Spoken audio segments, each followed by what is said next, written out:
তিনিচুকীয়াত মন্ত্ৰী পীযুষ হাজৰিকাক নুনীয়া সমাজৰ সম্বৰ্ধনা। সদৌ অসম নুনীয়া সমাজে বৃহস্পতিবাৰে ৰাজ্য চৰকাৰৰ প্ৰভাৱশালী মন্ত্ৰী পীযুষ হাজৰিকাক তিনিচুকীয়াৰ বাইপাছস্থিত প্লাম ৰিজৰ্টত সম্বৰ্ধনা জ্ঞাপন কৰে।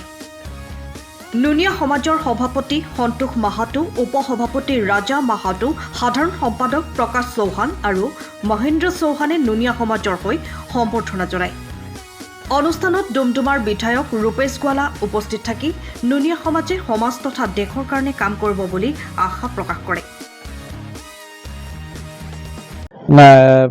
গঠন হোৱা বুলি শুনিছোঁ আৰু কিছুদিন পিছতে তেওঁলোকে এটা অধিৱেশন তিনিচুকীয়াত পাতিব লৈছে বুলি শুনিলোঁ। গতিকে ভাল পাইছোঁ।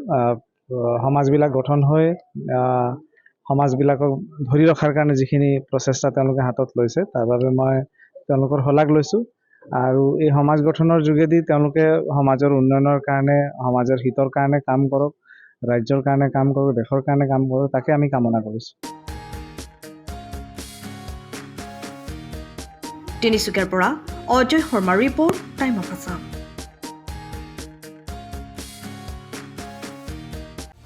সময়ৰ খবৰ সময়ত পাবলৈ ফ'ল' কৰক টাইম অফ আছাম।